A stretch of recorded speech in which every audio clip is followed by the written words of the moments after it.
Shalom, jemaat yang terkasih di dalam Tuhan Yesus Kristus. Kita akan bersama-sama memulai persekutuan doa ketiga masa Pentakosta tahun 2021. Mari bersama-sama kita mengarahkan hati kepada Tuhan untuk mengalami aliran kasih-Nya di dalam setiap hati kita. Mari kita ambil waktu sejenak untuk bersaat teduh.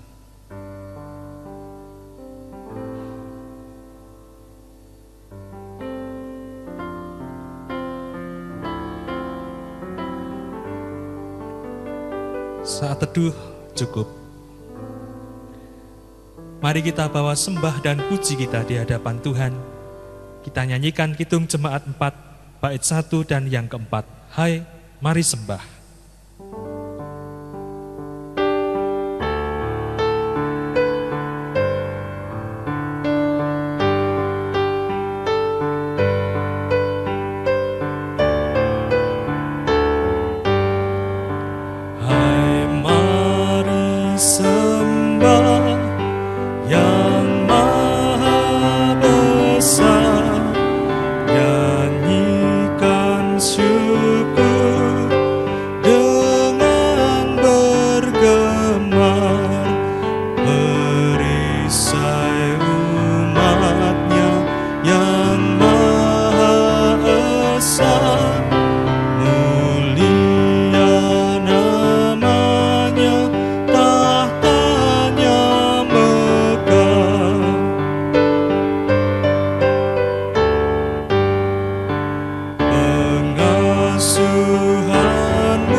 Saudaraku yang diberkati, mari kita bersama-sama menyatukan hati di dalam doa pembukaan.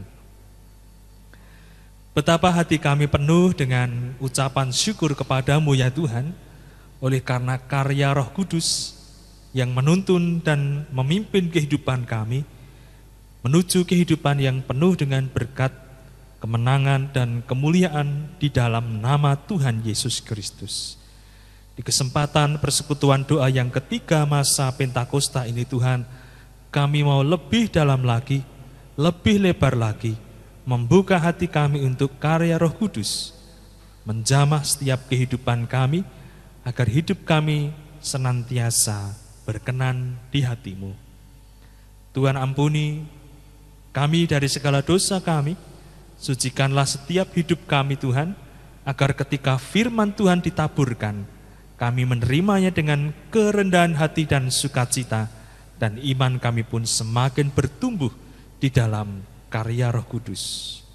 Bapa, Engkau juga berkati segenap umat-Mu yang mengikuti persekutuan doa ini, baik di rumah, baik di perjalanan, baik di tempat kerja, sendiri ataupun bersama dengan keluarga. Kiranya kuasa Roh Kudus mengalir dimanapun jemaat-Mu berada, sehingga terjadi kebangunan rohani, karena bagi-Mu Tuhan tidak ada yang mustahil. Di dalam nama Tuhan Yesus kami berdoa dan mengucap syukur. Amin. Jemaat yang dikasihi Tuhan, mari kita rasakan kehadiran Roh Kudus di dalam setiap kehidupan kita. Roh Kudus hadir di sini.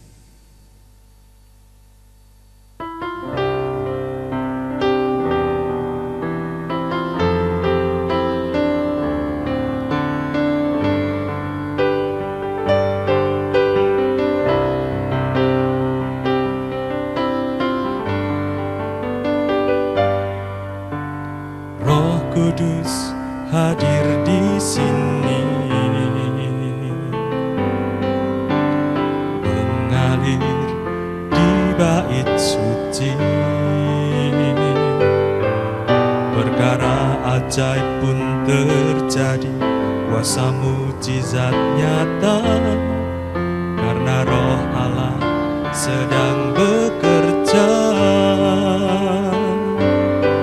Tiada yang mustahil dan tiada yang sukar bila Roh Allah turut bekerja.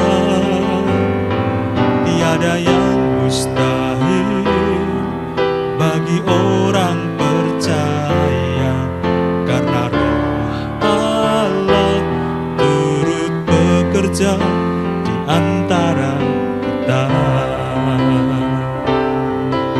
Mari rasakan Roh Kudus hadir di sini. Roh Kudus hadir di sini, mengalir di bait suci. Perkara ajaib pun terjadi, kuasa mujizat nyata, karena Roh Allah sedang bekerja. Tiada yang mustahil dan tiada yang sukar bila Roh Allah turut bekerja. Tiada yang mustahil bagi orang percaya, karena Roh Allah turut bekerja di antara kita. Karena Roh Allah turut bekerja di antara kita. Karena Roh Allah, karena Roh Allah turut bekerja di antara kita.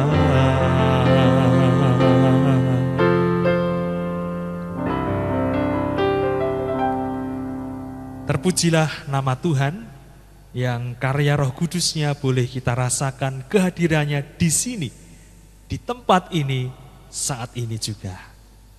Mari bersama-sama kita nikmati berkat firman Tuhan yang terambil dari kitab Ulangan, pasal 11 ayat 18 sampai 21. Kitab Ulangan 11 ayat 18 sampai 21 menyatakan, tetapi kamu harus menaruh perkataanku ini dalam hatimu dan dalam jiwamu. Kamu harus mengikatkannya sebagai tanda pada tanganmu, dan haruslah itu menjadi lambang di dahimu. Kamu harus mengajarkannya kepada anak-anakmu dengan membicarakannya apabila engkau duduk di rumahmu, dan apabila engkau sedang dalam perjalanan, apabila engkau berbaring, dan apabila engkau bangun. Engkau harus menuliskannya pada tiang pintu rumahmu dan pada pintu gerbangmu, supaya panjang umurmu dan umur anak-anakmu di tanah yang dijanjikan Tuhan dengan sumpah kepada nenek moyangmu untuk memberikannya kepada mereka selama ada langit di atas bumi. Demikianlah saudaraku pembacaan Alkitab.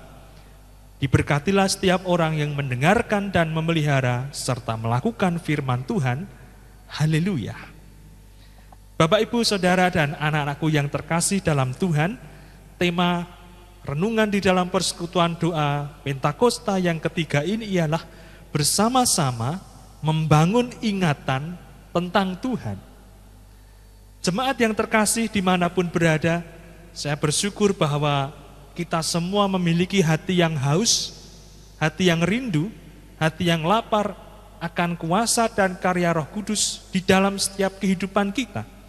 Dan saya percaya bahwa pengalaman-pengalaman bersama Roh Kudus, pengalaman-pengalaman Pentakostis, bukan hanya dimiliki oleh gereja-gereja beraliran Pentakosta saja, tetapi pengalaman bersama Roh Kudus adalah milik semua gereja Tuhan, tidak terbatas aliran dan denominasi tertentu.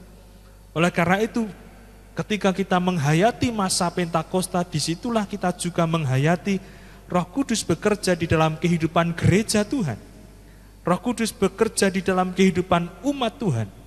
Roh Kudus bekerja di dalam kehidupan pribadi lepas pribadi, orang-orang percaya, saya dan saudara, anak-anak tua muda, besar kecil, semua sangat perlu untuk mengalami pengalaman-pengalaman dengan Roh Kudus. Saudaraku yang dikasihi oleh Tuhan Yesus Kristus, tema firman Tuhan pada saat ini sungguh indah. Bersama-sama membangun ingatan tentang Tuhan. Mengapa hal ini penting, saudaraku?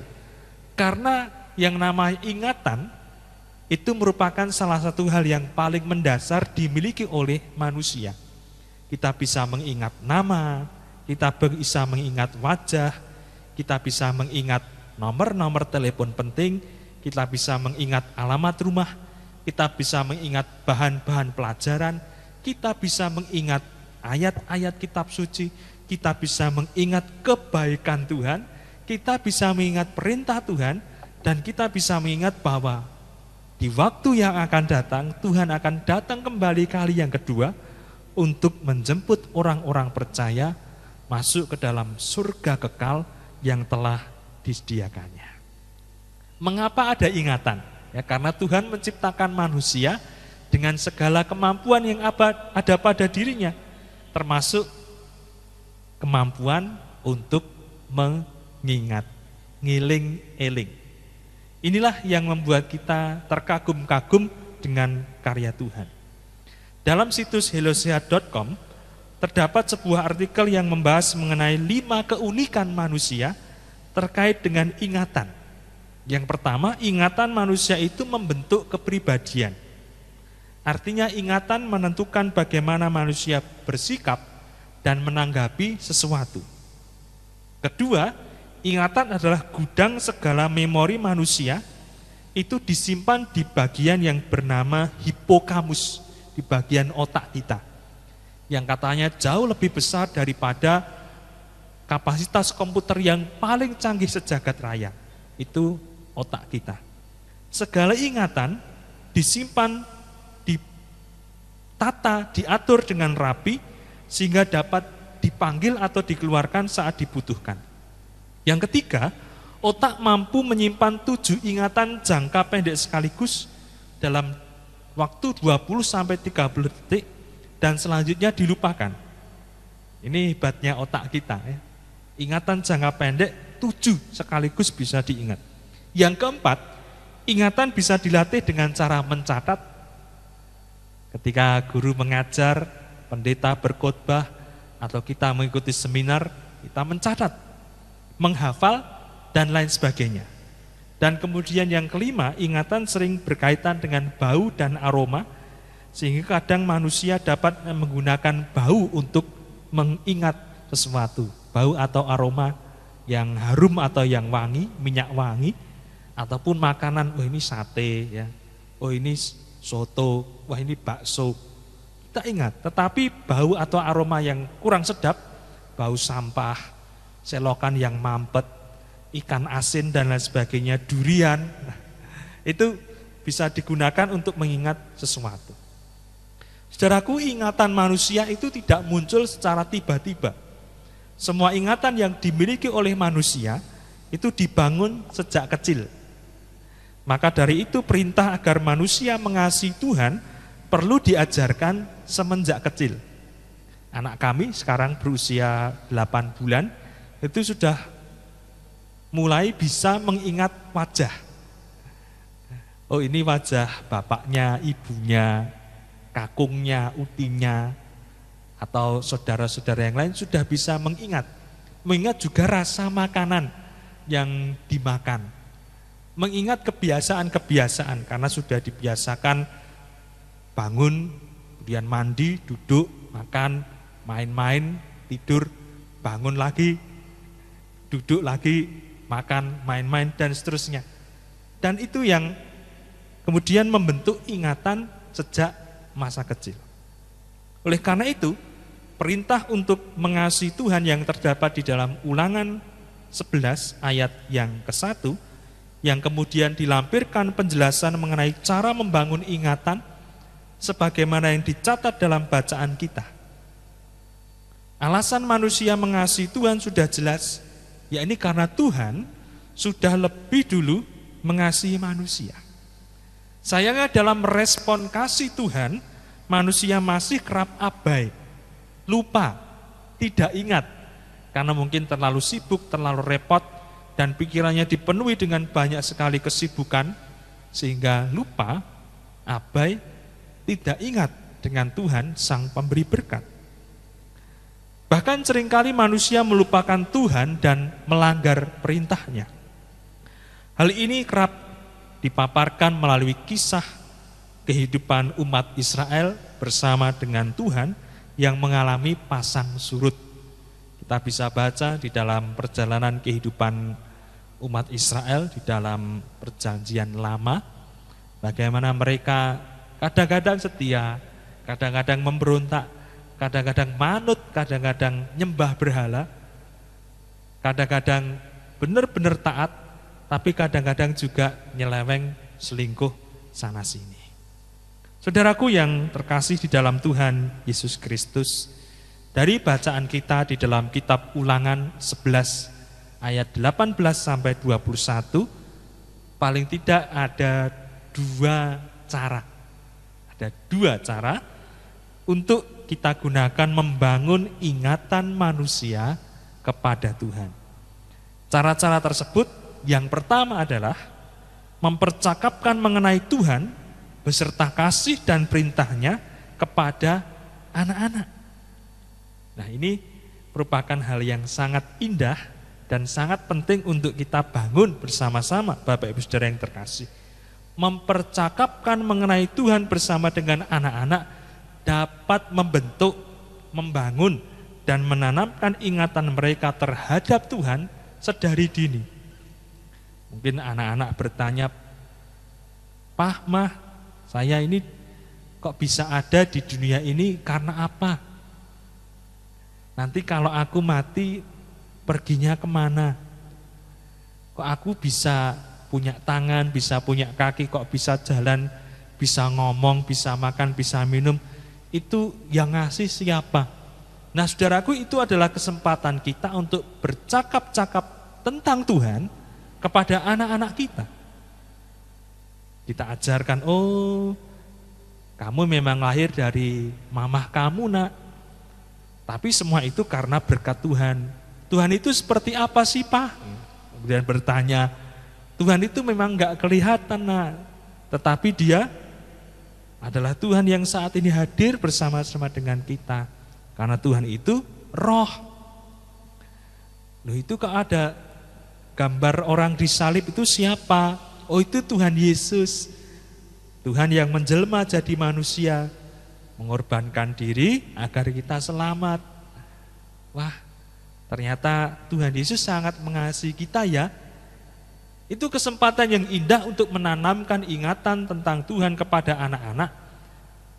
Dan kita sebagai orang tua pun mungkin juga akan belajar untuk mengingat tentang Tuhan di tengah-tengah segala kesibukan kita, di tengah-tengah segala kerepotan kita ketika bercakap-cakap dengan Tuhan, tentang Tuhan, kepada anak-anak, kita akan diingatkan kembali, "Oh Tuhan, ini sangat indah waktu yang Engkau berikan kepada kami."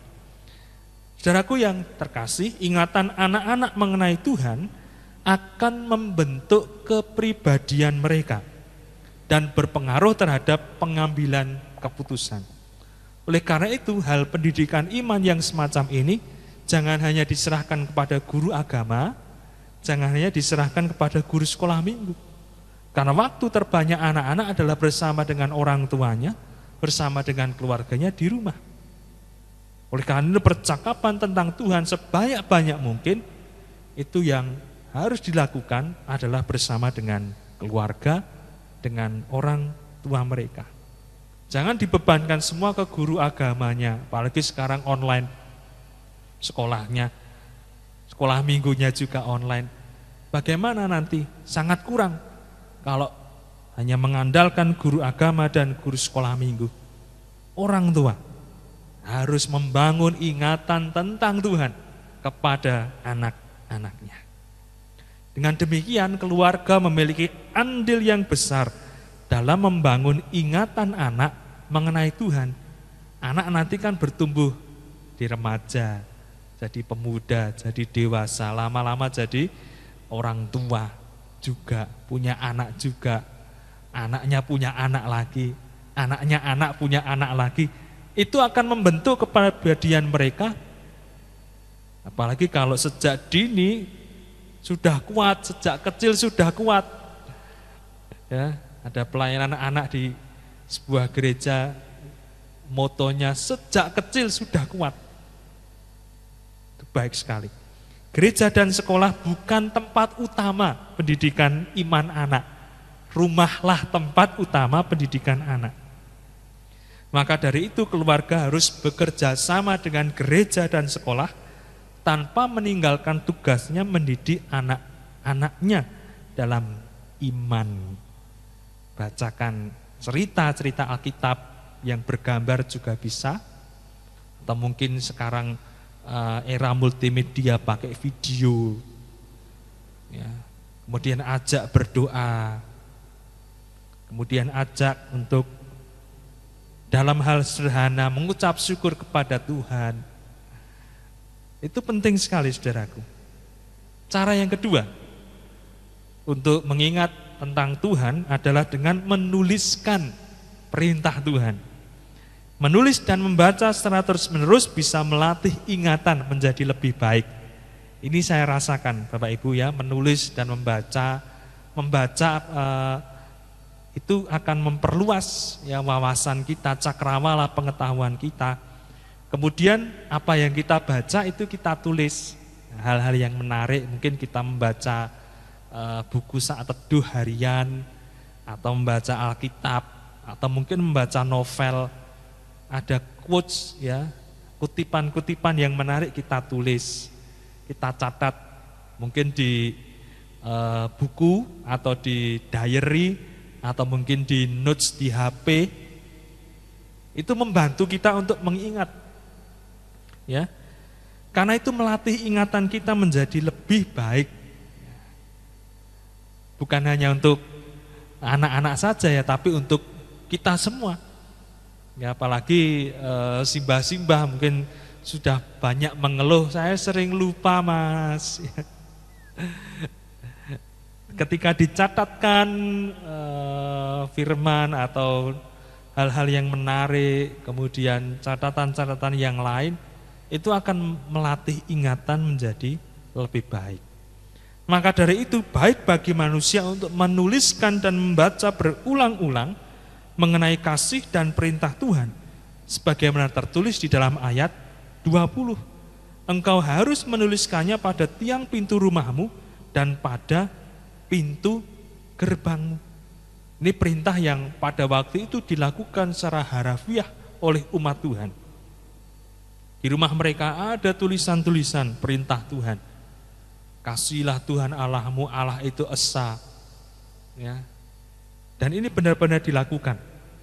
Dan bagi kita, saudaraku yang terkasih, mungkin tidak di pintu gerbang. Kalau mau nuliskan juga boleh, tetapi yang paling penting adalah di dalam pintu hati kita. Di dalam loh hati kita.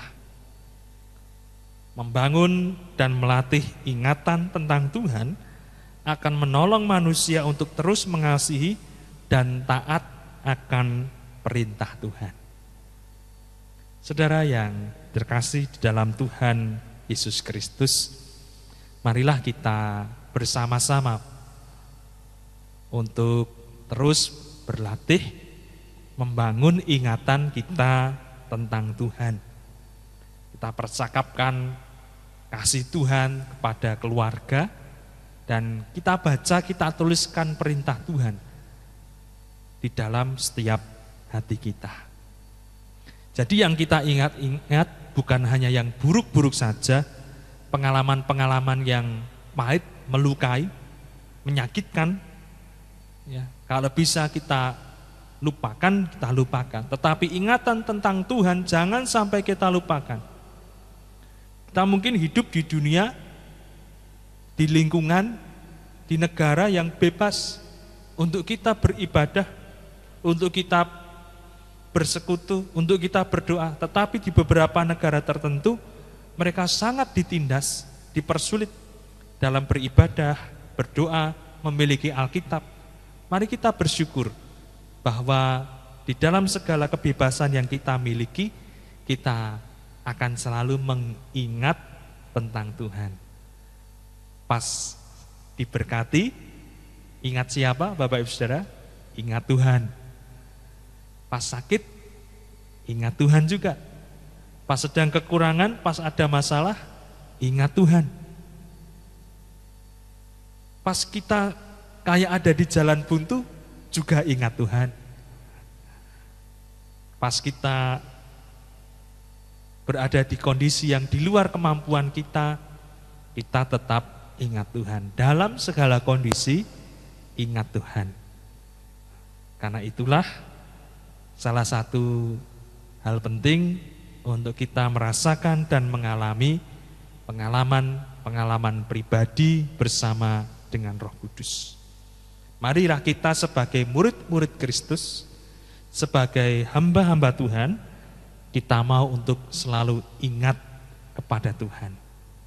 Ingat kepada Tuhan, ingat akan firman-Nya, dan ingat akan kasih-Nya yang kekal dulu, sekarang, dan sampai selama-lamanya.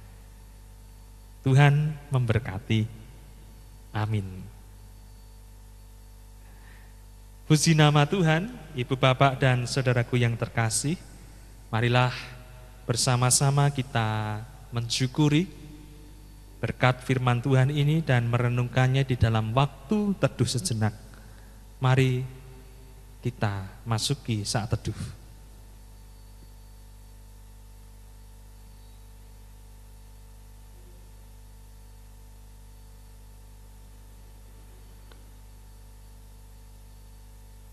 Bapa, terima kasih atas firman-Mu. Ampuni kami seringkali melupakan-Mu. Ampuni kami seringkali tidak mengingat akan kasih-Mu. Tuhan, kiranya kami selalu ingat akan Engkau, akan kasih-Mu, akan firman-Mu, dan akan segala kebaikan-Mu sampai selama-lamanya.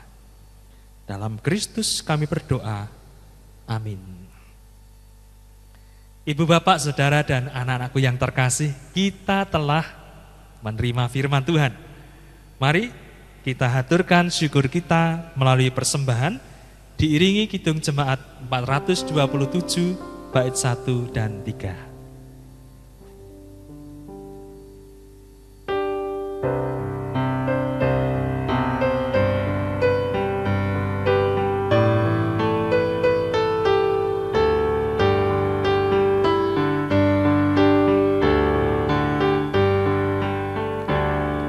Suka menuturkan cerita mulia, cerita Tuhan Yesus dan cinta kasih-Nya. Ku suka menuturkan cerita yang penawar hati rindu, pelipur terbesar. Ku suka menuturkan, ku suka memasyurkan cerita Tuhan Yesus dan cinta kasih-Nya. Yang ketiga, ku suka menuturkan cerita-Mu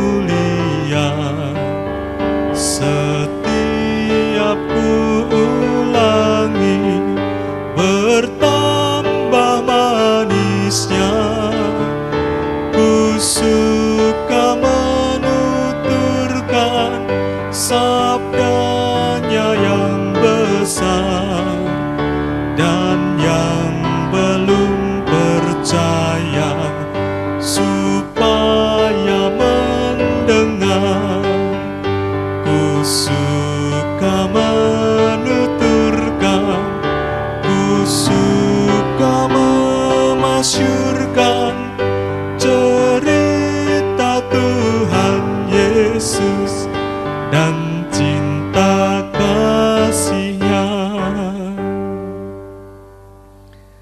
Jemaat yang terkasih, mari kita bersatu di dalam doa. Kami sungguh bersyukur ya Tuhan atas segala berkat dan rahmat-Mu di dalam kehidupan kami, khususnya berkat firman-Mu yang telah kami terima melalui persekutuan doa saat ini. Kami rindu Tuhan untuk selalu ingat, tidak pernah lupa akan kasih setia, kebaikan dan karya keselamatan yang kami terima.